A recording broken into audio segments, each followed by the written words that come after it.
comme j'ai l'habitude de l'appeler, ñëw wootee lu mel nii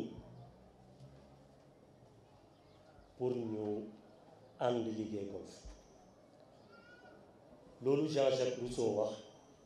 daf ciy dugg te mooy dafa ne ci wolof loo gis politique mu ne àdduna loo gis politique mu ne politique mi ngi tegu ci xel mu rafet te xel mu rafet mi ngi tegu ci yar te loolu ñu wax loolu ñett yooyu noonu Jean-Jacques Rousseau jël def ko mu nekk le livre de chevet de la France ba tax France sañoo fa luubal xaalis sañoo fa def détournement d'objectif sañoo fa lekk alalu askan wi ci ñetti baat yi la tegu te ñetti baat yi suñ ko gisee dafay dellu ci suñu camarade Ibrahima Diop ñu tàcc ñu ko bu wax mu indi mu proposer thème bu am solo avec son équipe communale mu nekk l'engagement des femmes dans ce contexte local. La femme c'est, comme on a l'habitude de le dire, c'est le maire de l'humanité. Donc loolu suñ ko waxee tubaab yi dem nañ ba indi ne tout tourne autour de la femme te mooy lépp rek day tourner autour de la femme ñoom lu ñu bëgg àdduna bi mel noonu lay mel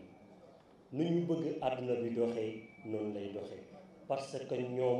ñooy contrôler góor ñi ñooy contrôler système yi ñooy contrôler la vie humaine ñoom ñoo koy contrôler dañ daan wax autant derrière chaque grand homme il y a une grande dame mais soo ñëwee ci Michelle Obama doo wax loolu soo ko jëlee bu gën a sori sax te jëlee ko ci wàllu religion indi Marie doo wax loolu mais da ngay xam ni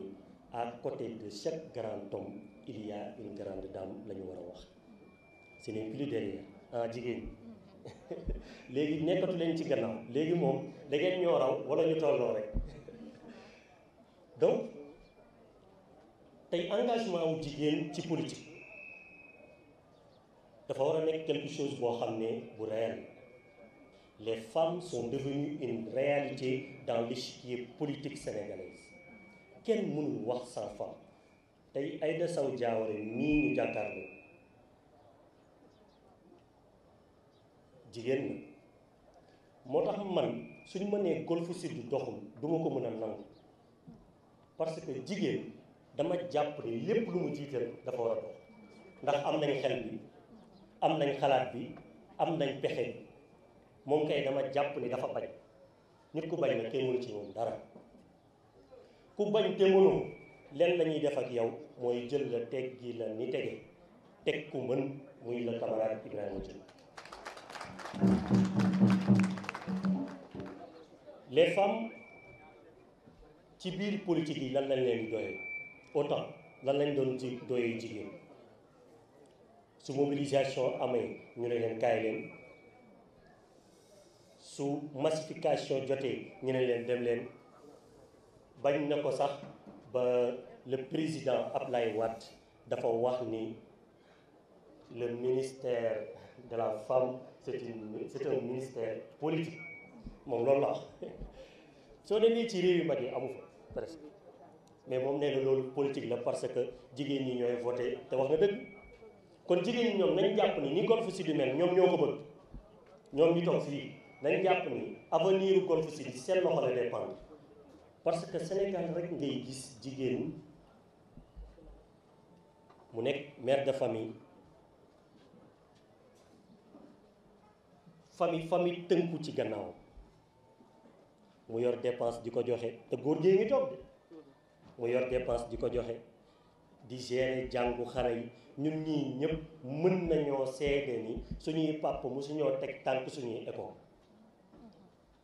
mën nañoo seede ni suñuy papa seen yoon musul nekk ci suñu dara te mooy ñoom li leen intéressé mooy joxe dépense dem toog jàpp seen ñam mais maire yi ñoom ñooy contrôler lépp xool ndax sangu nga xool ndax jàngi nga xool ndax yaa ngi lekk xool ndax ci kër gi nga fanaan ndax fii nga fanaan ndax fii nga yeewoo nangam sàngam loolu yëpp ñoom ñoo koy xool donc seen engagement au-delà même de la chose politique au-delà même de la chose politique c'est une réalité boo xam ne kenn mënatu ko dindi di nuyu le camarade Khalifa Thiam et Mbacké di leen nuyu bu baax a baax donc jigéen bu njëkk loolu ñu leen doon doy di leen def ay marionnette ngeen baal ma ci baat bi di leen def benn force mobilisatrice di leen def ay yóbbaale ma te mooy suñu leen soxlaa ñëw ci yéen nee leen jox lañu seeni voix ñëw ci yéen nee leen mobilisation lañu soxla ñëw ci yéen di leen nax ñëw ci leen di leen xoy xaalis tey foo dem ci Dakar wala foo dem ci Sénégal ñu ngi wax financement te mooy li ñu lay wax mooy regrouper ma ay femmes ma financé leen à hauteur de 500 000 à hauteur de 1 million da ngay indi 10 femmes ñu jox la 1 million ne ku nekk soo paree ñu jox la 100 000 francs wala nga indi 10 femmes ñu jox la 500 000 ñu ne la ku nekk soo paree di nga am 50 000 nga commencé liggéey mais loolu dañu xaar ba élection jot ñu soog leen a woo pour wax leen ko mais fan lañ nekkoon depuis 2014 ba léegi depuis 2014 ñoom ñëpp ñu ngi leen doon romb seen buntu kër di gis ni ngeen di sonne di gis li ngeen di daj faalewu ñu leen seen yoon nekkul ci yéen mais comme élection ñëw na ñu ne leen dugal leen ci financement kaay ma nax la jox la nga lekk soo paree nga demaat continuer fa nga nekkoon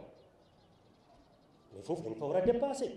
jigéen ñi loolu yéenay taxaw jël seen engagement ne dorénavant dootuñu nekk force mobilisatrice su kenn dorénavant dootuñu nekk marionnette kenn dorénavant dootuñu fi nekk pour nga dem gono di bay baabul di dundi li ngeen di wax xam mooy lan dorénavant nous serons avec vous par vous et pour vous. ñu ngi nuyu waa Yewwi Askan Wi yëpp ndax daa mel ni mooy coalition bu baax bi ñuy nuyu suñuy responsable fédéral di ci jiital tonton Khalifa ngir mu yóbbaale ñëpp bi ma liiree thème bi dama ni Ibrahima Diop ku yeewu la ndax fi mu jaar foofu la gaa yi waroon jaar muy ci jigéen ñi ndaxte boo xoolee ci histoire jigéen ñi ñoo mës a abattre lépp même bu fekkee nekkuñu ci kanam ñoom ñooy teg stratégie dama mës a dégg sama papa mu ne mu doon kaas Ablaye Wade mu ne Ablaye Wade du moom jabaram la ndaxte bu yeewoo balaa muy jël décision day wax ak Viviane Wade ne ko defal naa mu def ko te loolu doo ko may kon bu ko defee ñu xam ni jigéen ñi ay pionniers lañu man damay rus sax bu ñu nee Golf Sud jigéen moo fi ne te Golf Sud dox xam nga lu tax jigéen mën a doxal da koy commencé bas âge yor kër sa yaay bu demee bàyyi la ca kër ga yaay gérer kër ga yaay gérer frère yi nga màgg yor sa jëkkër yor say doom kooku buñ la joxee dëkk di nga ko yor kii peut le moins peut le plus kon gàcce lay nekk jigéen jiite te defu fi dara Mame Oumar li mu wax dëgg la gis nga jigéen ñi bu ñu taxawee pour changer dara ñoom rekk ko mën gis nga Soudan bi ñu yokkee mburu mi juróomi dërëm coow li bari benn xale bu jigéen étudiante moo taxaw ci kaw oto bi rek aaru rek mer kooku moo indi coow li ba coup d'état jaar fa pour wax leen ni jigéen pouvoir bi mu am ak li mu mën a décider léegi chantage bi mooy dama lay xiifal jox la 100 francs dama lay xiifal mooy doo am xëy dangay yor sa doom bu diplômé sa doom yaa koy jox ndékki te diplôme ba muy am frère am ba nekk Europe moo ko ëpp diplôme waaye frère baay yónnee dund ca kër ga léegi yow nga am sa master sa papa di la jox dégg loolu di continuer koo gisee ku la ne ñëwal nga taxawal ma tàccul ma jox la 5000 da nga naan waaw. ñaata jigéen dañuy wax dañuy dem seen doom yi dem léegi au lieu mu nekk 5000 day nekk 10 000 wala 15 000 pour ñaata fan loolu doxalul pénc te gis nga jigéen avantage am mooy vision bi mu am vision wam du nekk vision wu tey Mame Oumar wax na ko dangay am sa doom papa ji du xam sax école la du xam sax classe ba mu nekk am na ñoo xam ne seen papa sax xamul ñaata at lañ am xale bàyyi jóg moog yaayam ñu naan doom ji def na nii ñu ànd ja parce que xoolul tey ëllëg lay xool et pourtant amul benn yaay buy toog naan dinaa fekkee sama doom tekki amul et pourtant li muy daj pour doomam tekki kenn xamul nu mu toll doo leen condamné ba mu jeex ñoom jigéen ñi parce que lu ñu jëli ci kër gi lañ koy indi waaye chien bi kay mooy kay xiifloo nit ñi jël juróomi dërëm jox leen li ñu ñuy jox ñoo ko moom suñu alal la maintenant nan la ñu koy joxee loolu mooy coow li ndax bu fekkee dañu la koy jox joxin woo xam ne financement yu mujj yi dañu ne ku ñu jox 100 000 110 000 ngay fay ku ñu jox 200 000 220 000 ngay fay waaye ku leb 100 000 weer bi di ñëw ngay fay 110 000 ku ñu jox 200 000 2 mois lañ la may nga fay 220 000 loolu kan moo mën a liggéey ba mën a génnee 100 000 ci sa xaalis am ci bénéfice pour mën a delloo loolu xanaa loolu chantage la. dama leen di laaj bi coowu mars amee président milliards yi mu débloqué anamu pourtant génn na de xaalis bi génn na liquide lañ ko def ko ay mala dugg ci koñ yi mais ñoom ci boppam dañ la koy chantage de telle sorte que da ngay préférer bàyyi fa xaalis ba ñoom ñu ñëw ne président dem nañ fii waaye xaalis bi daal joxe nañ ko moo lay wax ni gis nga le problème d'un responsable c'est un problème d'entourage car il y a des informateurs et des menteurs moo tax ñi nekk ci local yi fa la commencé bu ñu ne woon tey président dafiy ñëw nga ne ndox mi fii dafa taa dañuy ngacc ndox mi peinturaat trottoir yi defaraat ko bu président rombee danaan waa kii mi ngi liggéey di fekk ni liggéeyu léegi nag ñun ñoo ko mën a dindi xam nga nan lañ koy dindee ñu xool ku ñu wóolu ku dëkk fi ñu dëkk Aliou Sall dëkkul Guédiawaye Aïda Sow Diawara nee nañ Malika la dëkk Lat Diop gisuma ko kon ñi fi dëkk Ibrahima Diop mii buñ defee naka sudul noonu dañuy def délégation beneen bi ñun ñoo ne ci marché yi ñoo ne ci tontine yi ñoo ne fépp li ñu mën ci xaalis kenn mënu ko seet loolu gis nga groupement de femmes yëpp léegi banques yi dañu leen di wut si dañuy ñëw naan leen dañu leen di financer pour parce que xam nañ ni ñoom banques yi li jigéen ñi ci koñ yi mën ci xaalis ñoom mënuñu ko am na ñu nga xam ne bu ñu dajjee seen kees Tabaski ay 4 millions 5 millions lay nekk te banque bi boo ko joxoon 5 millions yooyu da koy liggéey léegi gis na ni xaalis bi dafa toog benn ruq ñu ne nañ dem fekki jigéen ñi di leen lebal ñu ñuy delloo ndax ñu ciy am dara loolu nag stratégie bu simple la bu ñu mën a changer gis nga groupement de famille yi ci sa Guédiawaye bu ñu dajaloo woon ne suñu xaalis bi dañ koy def benn groupement bu daje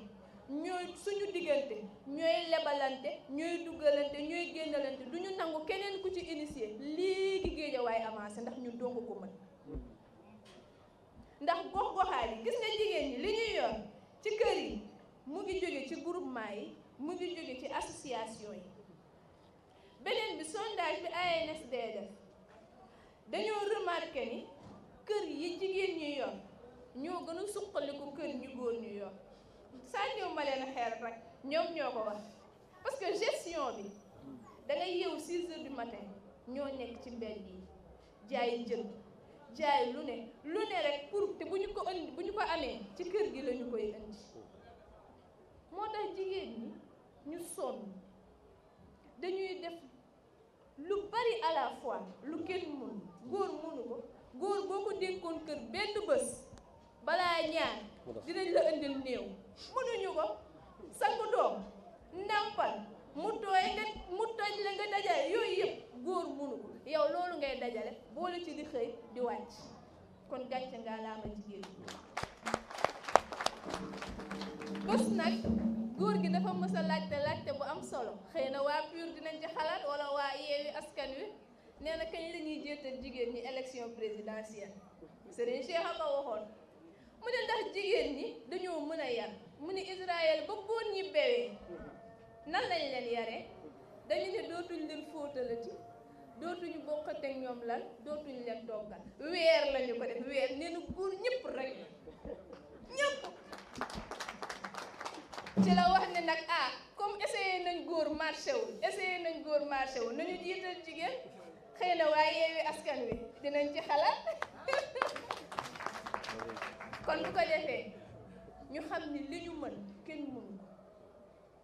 te boo tuddee histoire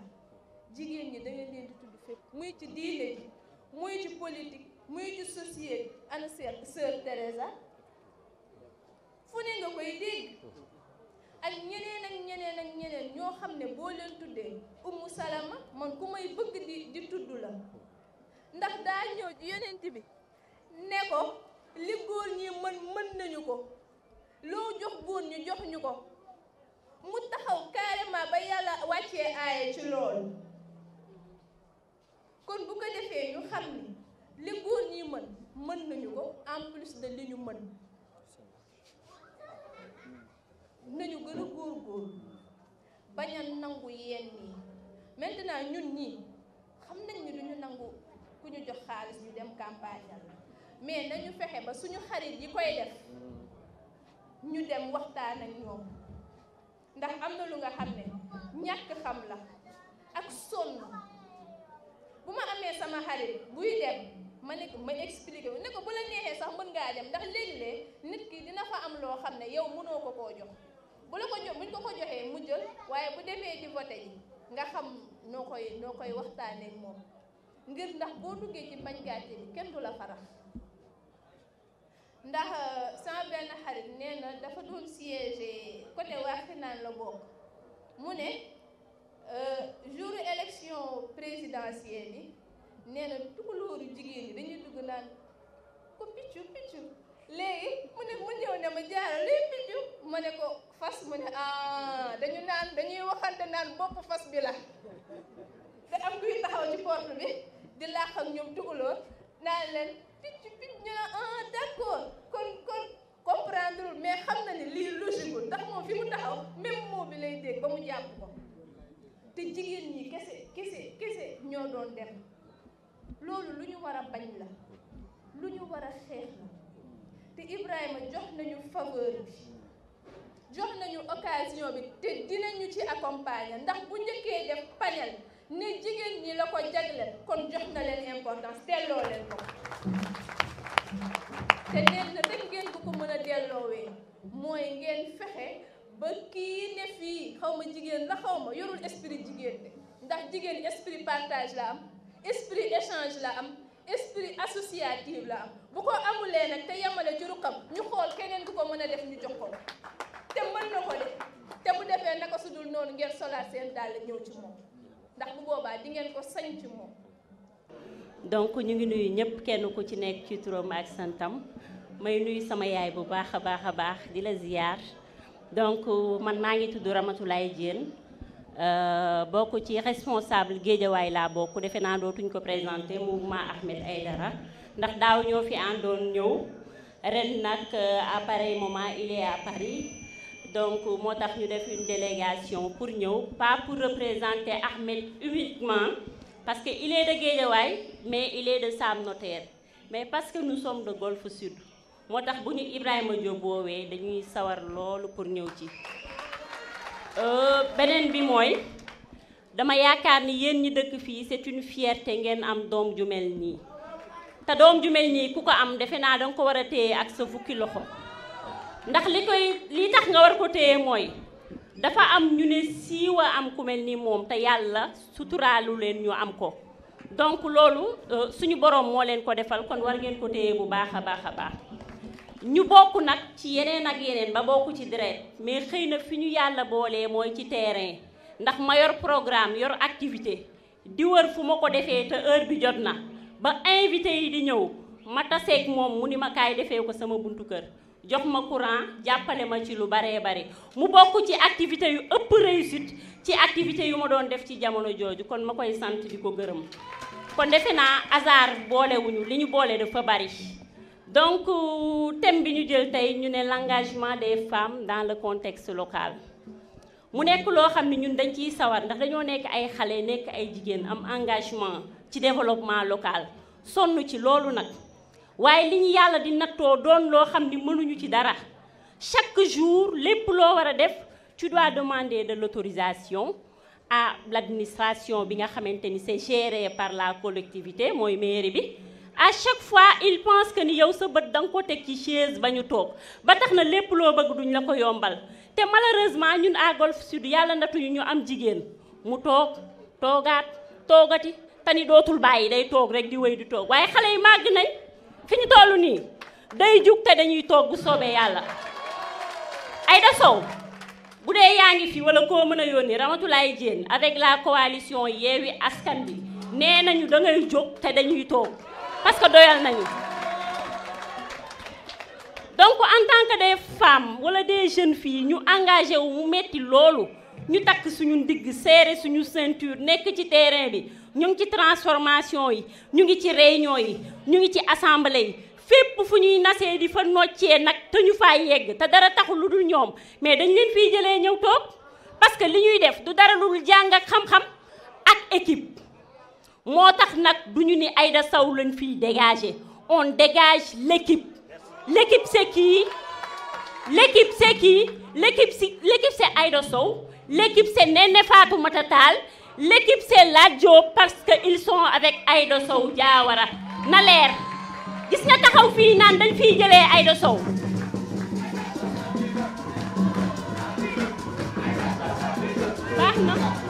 baax na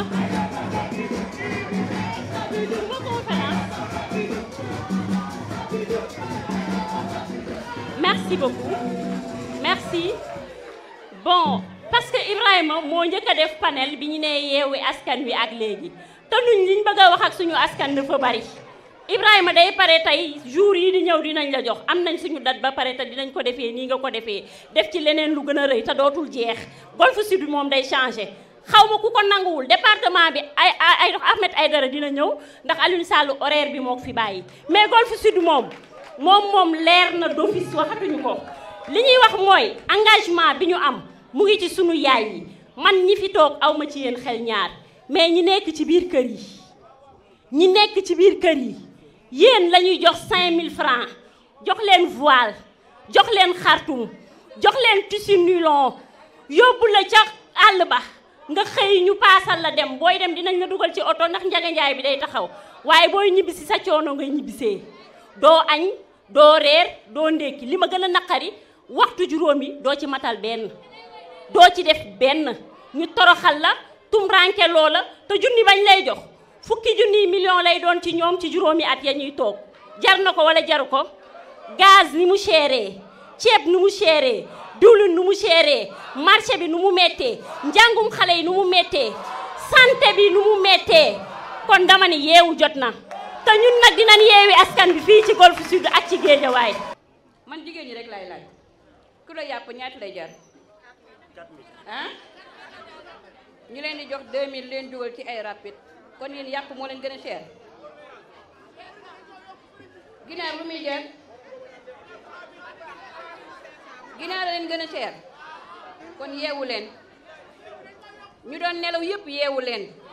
yeewu jot na dootuñu nangu kenn di ñu noot te gis ngeen jigéen lu mu dugg day dem ba jeex tey nag du ma wax benn aaya oustaz laa nag waaye tey du ma wax aaya xam nga lu ma leen di wax Seyid Cheikh Ahmed Tidiane Sy Al Maktoum moo ko wax mu ne yàlla pare na pour jàppale Sénégal si kaw jigéen yi taxaw ma leen di poser benn question ndax yéen jigéen yi ndax bëgg ngeen Sénégal dox kon lan ngeen di xaar monsieur Ibrahima Diop man papam lañ ma tuddee ñëwuma fii pour wax waxu famille mais vous avez été très intelligent bi nga awee ci jigéen ñi parce que jigéen ñi suñu taxawul yàlla du jàppale Sénégal. jigéen sonn nañ ci lépp da ngay dugg ci kaar yi léegi fajar bi bu njëkk dañ naan jigéen ci kër gi rek lañ koo soxla mais léegi boo duggee ci kaar yi jigéen ñi ñoo fay ëpp te boo ci duggee sonn gi ñuy sonn ngir seen ay njaboot da ngay dugg ci kaar bi gis suñu ay yaay liggéey ba sonn toog ci kaar gi di nelaw lan moo leen yóbbee loolu yëpp pour dem dimbali ñi nga xamante ni mooy njaboot gi ñu bàyyi ci kër gi ndaxte waajur yi léegi ñu góor ñi wax dëgg fa yàlla wax dëgg rek moo neex waaye jigéen lu mu mën ci njaboot góor mënu ko non bu ñu feebaree jigéen moom moo ñuy faj moom moo ñuy dalal bu ñu amee ay soxla suñu liggéeyukaay jigéen moo ñuy njëkk a dalal kon jigéen gàcce nga laama yéen li may wax nag du sori dama bëggoon kenn ku ci nekk jigéen bu jugee di dem ci këram mu ànd ak benn maturité boo xamante ni bu demee danaan ak njabootam am na li fi nekk dañu bëgg mu changer te changement boobu noonu ci ñun lay déparé ñun jigéen ñi parce que boo xoolee ci kàddu li fi jigéen ñi wax léegi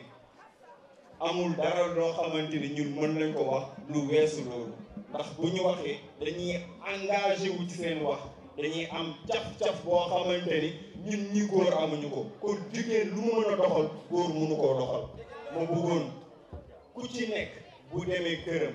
mu wax ak njabootam ni am na kat candidat bu ñu bëgg a positionné muy Ibrahima Diop mii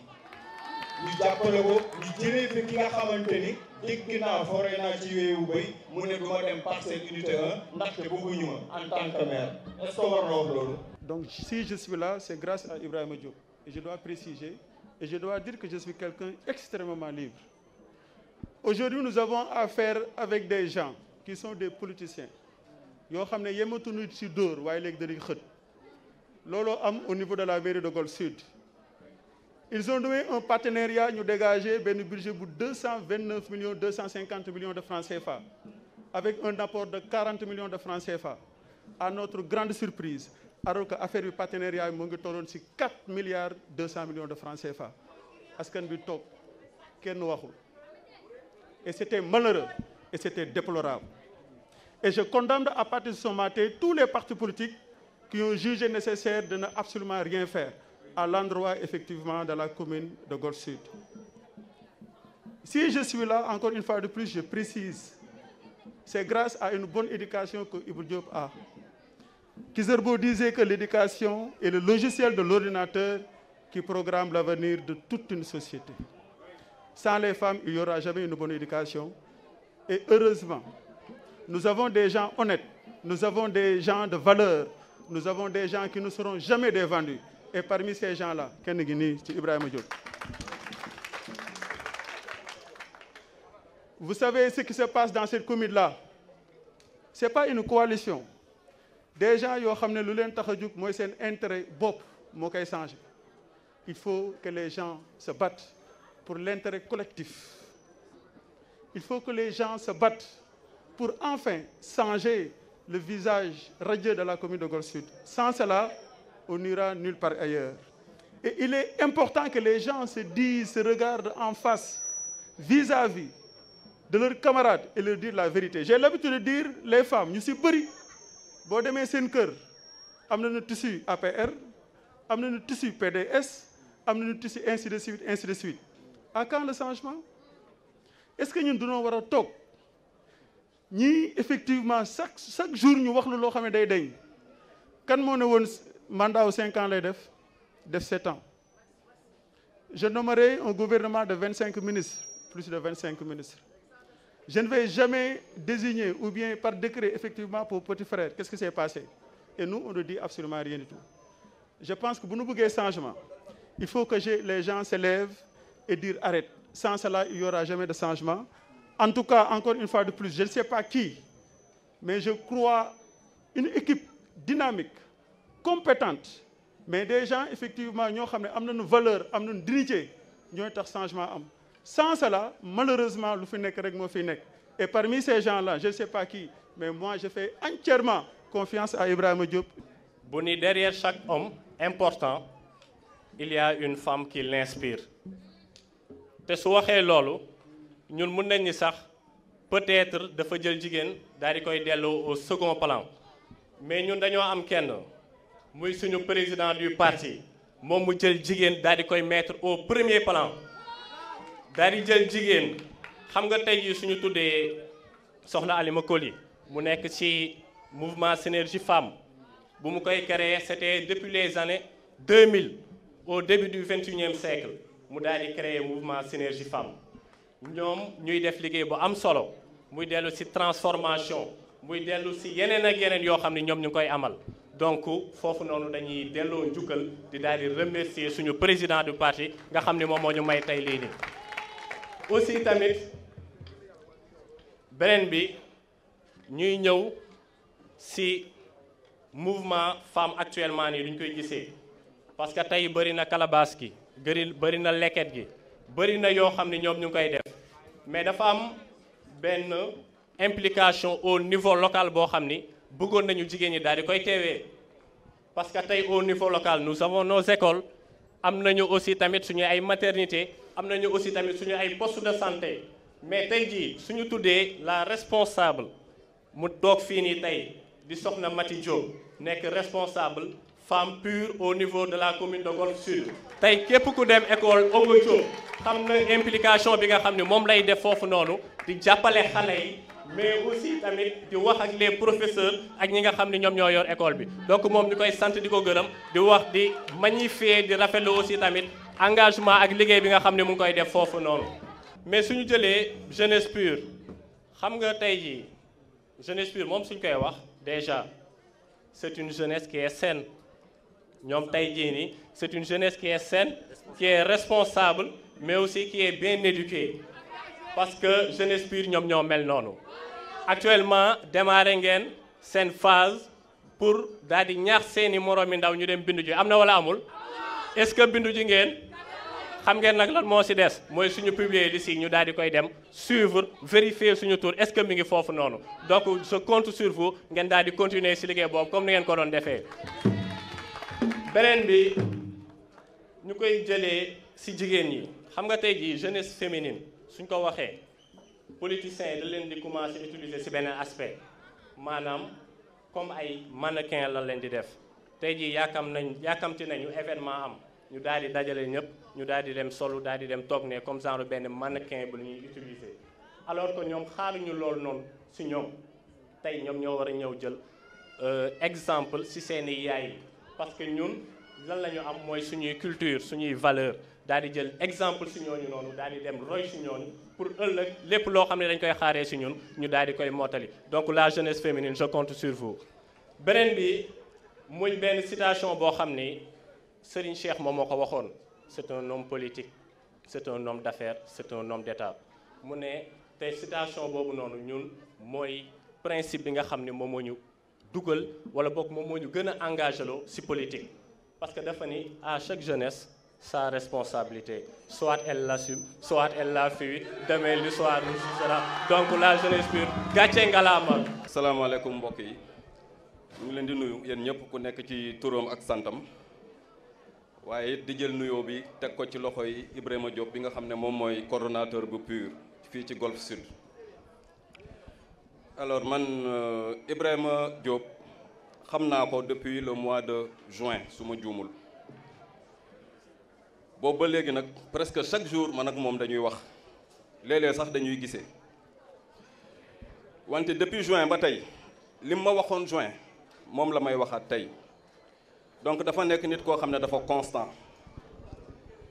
mu nekk nit koo xam ne bu waxee rek di nga gis ñett ci moom di nga gis dëgg di nga gis yar di nga gis xam-xam tey nag damay wax ci turu Yewwi Askan Wi ndax tey ay kàngam dañoo signé benn charte pour ànd ndax dañoo gis ni que opposition chaque année bu élection yi ñëwee rek dañuy tas bu ñu tasee kii am quelques voix kii am quelques voix suñu boole woon voix yi rek dañuy gis ni que opposition da doon gagné waaye malheureusement opposition toujours day tas ndax parti au pouvoir dañoo bëri ay pexe moo tax bi yoon ay kàngam ñoo xam ne ñoom kenn mënu leen nax kenn mënu leen corrompre muy Ousmane Sonko muy ku baax ki Moustapha Sy muy Khalifa Sall ak ñeneen ñu àndal ñoom grand part GLB bu Ahmed Aïdara ñoom Girassi ñoom Aïda Mbodj ñoom ñëpp ñoo signé charte bi muy 23 partis ak mouvement ñoo fas yéene ànd te ànd bi du yem ci élection locale yi dañuy dem ba élection présidentielle ñu am yaakaar ci ñoom lool ndax entité boobu coalition boobu dafa wàcc ba ci Golfe Sud fan yi passé rek coalition boobu ñun ñi ànd nañu dugg ci commune bi def nañu commune Golfe Sud bi yëpp lu ko jëlee cité SHS ba Kaas ba def nañu yëpp mais kër boo dugg benn wax bi lañ lay wax dañ naan ànd bi ñun dañ ko doon xaar ànd bi dafa war a nekk yéen ñi ànd foo formé coalition Yewwi Askan bi ànd bii la ñuy xaar fii ci Golfe Sud boo dindiyee boo génnee mbooloo bu Ousmane Sonko mbooloo bu Serigne Moustapha Sy mbooloo bu ñëpp ñi nekk ci biir askan bi boo ko dindee yëpp yaakaar naa dara du fi des ci Golfe Sud kon maanaam élection du am ñun gagné nañu ba pare lenn rek a des parti au pouvoir fenn rek la mën a jaar mooy ci jigéen ñi ndax élection ñaar ñooy voté ji ndaw ñi ak mag ñi ndaw ñi kenn mënatu leen nax mënatul nekk ndax ndaw ñi ñoo nekk ci réseaux sociaux yi Facebook mënul nëbb benn information lu xew léegi boo ko filmé rek tas na ci saa ci réseaux sociaux yi ñëpp dañuy xam lu xew donc jeunes yi kenn mënatu leen nax boo demee ci mag ñi am na paa yi am na maire yi paa yi ñoom dañu am expérience ay mag lañ dañu am lu ñuy wooye sagesse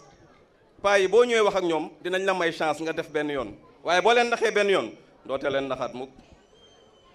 Yadou Wane Faye wax na ko sànq 2019 waa ji dafa nax ñëpp paa yu mu naxoon nag 2019 paa yi taxaw nañ temm pour expulser ko pour voter sanction pour Macky Sall wàcc te loolu ci élection locale yi la war a commencer donc mënuñoo nax jeunes yi mënuñoo nax paa yi maire yi nag ñoo ma jaaxal ndax parti au pouvoir dañoo bëri xaalis ñun duñ leen wax ngeen bañ xaalis kenn du leen ko wax man ñemewu ma leen ko wax wante bu ñu leen joxee xaalis jël leen ko seen xaalis la xam nga lu nit ñi di naan seen impôt la impôt mooy sa xaalis boo xam ne force da nga koy jox état ñii di liggéey booy fayeeku salaire 200000 bu weer bi dee boo demee pour jël sa payoor doo fa fekk 200000 da nga fay fekk 170 wala 180 20000 yi manqué état jël na ko pourtant sa xaalis la mais loolu impôt la kii amul liggéey yéen ñii boo leen demee boutique ba ngeen jënd fa meew 1500 yooyu borom boutique bi day jël 1300 francs 200 francs yi da koy jox état loolu mooy impôt impôt boobu yéen a ko fay boo leen demee marché ngeen jënd jën fay 1000 francs jaaykatu jën bi day jël 800 francs 200 yi da koy verser état boo leen duggee bus fay ticket 175 société bi day jël 125 wala 150 leneen mu jox ko état donc yéen ñëpp fii seen xaalis la gars yi di fooye est-ce que yoon la ñu bàyyi leen ñu continuer ci lii du yoon dafa jot nag ñu dëggu taxaw dàq fii ñii te loolu ci élection locale lii la war a commencer ndax ñëpp ñi xam politique nee nañu élection locale boo ko gañee da ngay gañee présidentielle kon gars yi buñ ñu nax waa Benno Bokk Yaakaar seen candidat ku ko fal fii mu nekk maire jàppaleen ne Macky Sall day gagné en 2024 kon boog leer na si ñëpp jigéen ñi compté nañ bu baax a baax si yéen waxtaan leen ak nit ñi bu leen xaar ba ba campagne jot commencé leen ko léegi tey boo leen ñibbee waxtaan leen ak seen i njaboot ku ñëw seen kër seesi leen waxtaan leen ak moom wax leen ni ñii dañ fay war a jóge ndax dañoo muñ ba sonn nañu daaw fii la ñu lekkoon suñu 767 milliards inondation yi dem leen Kër Massar dara changé wul suñu 767 milliards yooyu anañu ah jeunes yi chaque année ñu uti gaal yi daw ndax dëkk bu metti waa loolu noonu ba kañ suñu bëggee loolu dak ci élection yi la war a commencer. xam naa ne thème bi tey day delluwaat ci engagement politique des femmes xam naa engagement politique boobu bu leen teg ne yeneen politiciens waxuñ ko femmes yi de waxoon nañ leen ko mais xamoon ngeen loolu lan la mooy buumu jaam lañ leen doon def maanaam depuis colonialisme ba léegi mooy dox bien vrai ñu ngi am ay président di dem depuis 1960 ba léegi fii buumu jaam jógee gu fi ba léegi buumu jaam bi mooy lan ñu jox la 2000 francs fuñ la diri nga dem ñu jox la 2000 francs ne la voteel ma yaa ngi dee ma ne yéen jigéen ñi loolu moo war a jeex te loolu ñan ñoo koy jeexal ñii toog fii tey ñii toog fii ñoo war a dugg ci kër yi def porte à porte wax ak jigéen ñi ci lan ci ñu xam seen bopp ci lan ci ñu fàttali leen développement maanaam ñun nañu xamal jigéen ñi ne dañ leen jàngal nu ñuy nappee moo gën ku ëmb sa sànqal ëmb sa kers waay jigéen ñi ana ñan lañ fi yokk seen dépense xool leen li fi xew fi mu ne nii kenn sañuta yuuxu kenn sañuta wax dara dafa mel ni dañ la dóor ba pare ne la bul yuuxu wala ñu dóor la ba pare ne la bul xalangu ne leen ñoo bañ ñoo lànk ñoo bañ dégg ngeen waa dama bëgg ñun dañuy renouveler fi mu nekk nii engagement jigéen ñi wax leen ñoom ñooy kan mooy jigéen bu ci ne nga fas yéene semaine bu jot nga xam ne yow yëg ne am na jigéen boo waxtaanal ba mu ñëw fekk si la ci biir Yewwi Askan Wi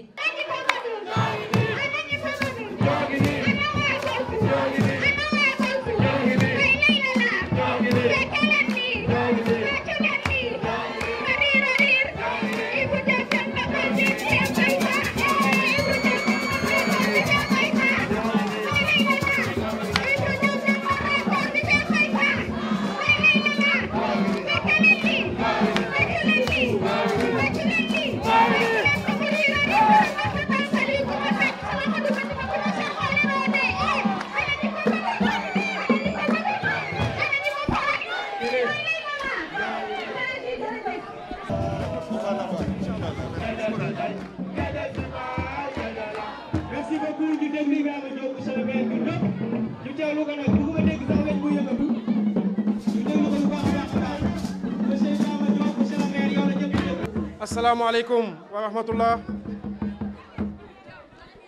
maa ngi leen di nuyu yéen ñëpp ku ci ne ci turam ak santam ñu may ma jiital ci nuyoo bi celui qui a toujours assuré le lead dans tous les combats démocratiques de ce pays. Je veux nommer le professeur, son éminence, notre très cher responsable et guide, notre président de parti, Cheikh Seydi Mouhamadoul Moustapha.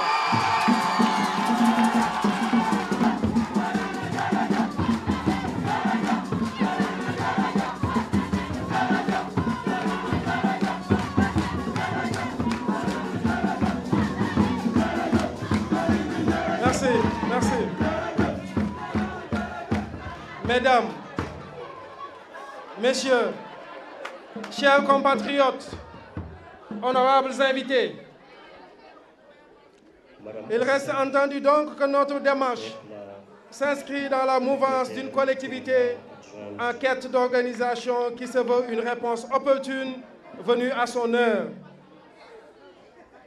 Eu égard au désengagement de l'État via le transfert de 9 compétences opérées en 1996 au profit des collectivités territoriales. Cette rencontre prendra la forme que vous lui donnerez vous-même. Tout autant le résultat qui en découlera sera à la mesure de votre niveau de conscience collective citoyenne. Notre parti citoyen doit s'investir dans la maturation, s'organiser et matérialiser un cadre unitaire d'expression qui va prendre en charge les attentes populaires. C'est seulement à ce passage oblige qu'elle va véritablement poser les conditions de l'exercice de sa souveraineté. Jusque-là, nous assistons au développement tout azimut d'édifices propres aux loisirs, aux jeux et sports en général, en lieu et place de structures d'accueil saines pour la jeunesse en quête de devenir. Ce phénomène participe de beaucoup à la prévalence de l'obscurantisme, car quand l'espace ludique et les jeux du hasard deviennent triomphalistes dans un espace donné, nos schèmes de valeurs malmenés et affaiblis. Cette rencontre auquel nous tendons doit avoir toutes les bonnes volontés de la commune de Golfe Sud contribuer à sa réussite qui est la leur, par leur expertise, leur questionnement, par la production des voies et moyens devant matérialiser ce cadre unitaire. Pour ce travail de sensibilisation, il faudra faire montre de pédagogie, de génie, innover et presque en toute chose, parce que le cheminement est encore inédit. Je vous remercie. Assalamu alaikum wa rahmatullah askanu Golf. Defe naa ne su fi yemoon sax mu neex waaye nag du fi yem ndax olof moo ne mag su fekkee dafa war fasu maa tey dañ koy làmbalee yatu maa tey ñu fas yéene nag jàkkaarloo ak ñi nga xam ne ñooy waa Bennoo Bokk Yaakaar astafurlah Bennoo Tas Yaakaar astafurlah damay sant yàlla ñu may ma nag ma beral nuyoo nit ku màgg ku tedd ndax olof moo ne ku ñeme dañ laa déey te ki la jiitu ci néeg bu lëndëm moo lay womat wan la fi ngay toog maa ngi sant bu baax sama yaay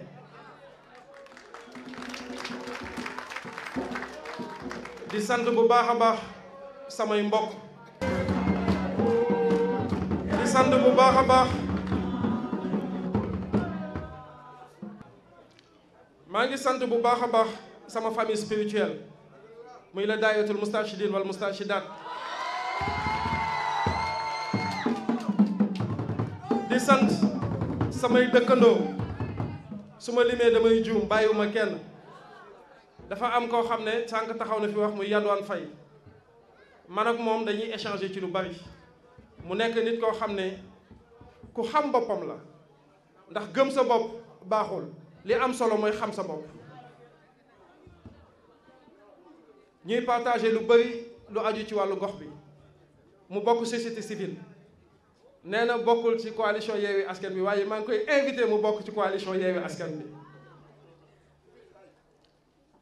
beneen bi ci topp damay beral nuyoo le département de Guédiawaye di leen sant bu baax a baax ci turu Khalifa Thiam ci turu secrétaire général communaux yi fi nekk yépp bàyyiwuma kenn di sant également ki nga xam ne moom moo waroon a def thème bi waaye ku ne xam ne ne Sénégal ay yoon la ñu amul ci fii ñu toll ci 21e siècle muy Alima Koli et également j'en profite pour nuyu le comité exécutif de la synergie femme ñoom ñëpp ñoo ngi fi taw Tata Madeleine ñëw teewal fii ak délégation suñu honorable député Oulimata Guiro ñu naan ko Mbossé mais également di sant la cellule féminine de la localité de bii ñu nekk avec à la tête Asta Lo maa ngi sant bu baax a baax suñu njaatige Ibrahima Ndiaye ci taxawaayam ci détermination ci engagement am sans faille dama bëgg ñu mayel ma ko loxo Abdallah tey ci suba dañoo xëy muy taw ay xéwal la ma jàpp ne nag coalition Yewwi Askan Wi kenn du ko téye day dem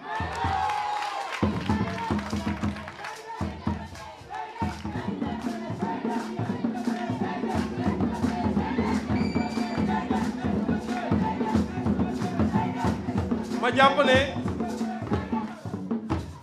olof moo ne cin su nawee neex su baxee dafay xeeñ. En fait dañoo porter suñu choix ci jigéen ñi li tax ndax dañoo jëm ci contexte bu doy waar muy contexte électoral ma bëgg nag ñu déglu mu bu baax a baax ndax sànq tudd naa ci sama biir discours le système obscurantisme loolu mooy xeetu tuur lëndëm bi nga xam ne dañ koy tuur lëndëm population yi tey nag dañoo def waxtaan bi pour inviter jigéen ñëpp autour d'un idéal bi mooy lan yàgg naa ko wax dama koy répéter c'est de créer un cadre unitaire d'expression populaire boo xam ne ñëpp dañ ciy gis seen bopp xam nga kaay ma jiite la neexul kaay leen ñu bokk liggéey moo neex ñun dañ leen di inviter parce que population dafa am solo ci échiquier gouvernance locale dafa am solo dañoo fas yéene consolider les conseils de quartier fexe ba jigéen ñi dugg ci bu baax a baax dañoo fas yéene conseil de quartier yooyu ndax nag bu ñu fàtte ne c'est le seul organe habilité à intervenir dans l'échiquier de la gouvernance locale ñu dëgëral leen ba nga xam ne fa ñuy nosee di fa noccee da ngeen fay am baat te loolu mënuñu ko lu dul ne dañoo taxawal conseil de quartier yi mu dëgër bés bu dëgëree municipalité bi commission bu mu mënta doon conseil de quartier bi dafay am ñoo xam ne ñoo ko fay teewal di représenter askan bi ñu xam la ñuy def ak la ñuy dindi. dama leen di jox benn wala boog lu ma leen di nettali lay doon Ramatoulaye Diène neewoon na teew nañ fi daaw ren ji yàlla dogal ñu fekkee ko dañuy sant yàlla. am na koo xam ne teewoon na fi nekk un grand monsieur yàlla na yàlla yërëm ko muy Mamadou Dieng Vision Guédiawaye man j'ai toujours été constant dans toute ma vie yàlla dafa dogal ne en 2014 dama bokkoon ci ñi doon xeex ne Alioune Sall du dugg golf Papis je pense que vous vous souvenez Alioune Sall ba mu ne dafay ñëw golf waa Guédiawaye yëpp dañoo taxaw ne du dugg golf ña nga xam ne ñoo doon taxaw di ko xeex man mi bokkoon naa ci ak député Bogazali Seydina Fall président Aliou Ndongo nekkoon premier adjoint maire bu golf ak ñeneen Mamadou Dieng ci la bokk gis nga ña taxawoon di ko xeex tey jii ñaar képp ñoo ci des kenn kaa ngi ci biir suuf muy Mamadou Dieng keneen ki ci topp mooy man la ma doon xeex démb ak bëgg démb ba léegi maa ngi koy xeex parce que nag il faut impérativement un changement te changement boobu yaakaaruñ ko lu dul ci coalition bi nga xam ne c'est la seule alternative crédible bi mën a soppi doxalinu caay-caay bi nga xam ne am na ci biir réew mi beneen bi ci topp ci biir coalition bi nous avons du pain sur la planche pourquoi parce que nous avons l'obligation d'assainir la scène politique li nga xam ne moo fi xew tey Macky Sall avec sa famille di ko doxal ñun bokk na ci suñu combat ñu seetal loolu te loolu nag suñ ko bëggee seetal ñoo ngi koy commencer ci élection locale yi parce que en politique il faut penser globalement et agir localement loolu nag ñoo ngi ciy invité ñëpp góor jigéen mag ak ndaw bàyyiwuñu kenn je veux que tout le monde s'engage derrière la coalition Yewwi Askan Wi et sur ce je déclare ma candidature je déclare ma candidature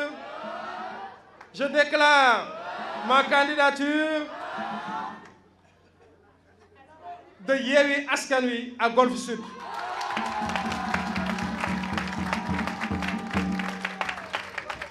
Donc solennellement, je suis candidat à la candidature de Yewwi Askan Wi à Golf Sud pour changer li nga xam ne moom moo fi xew maa ngi sant ñëpp di leen gërëm.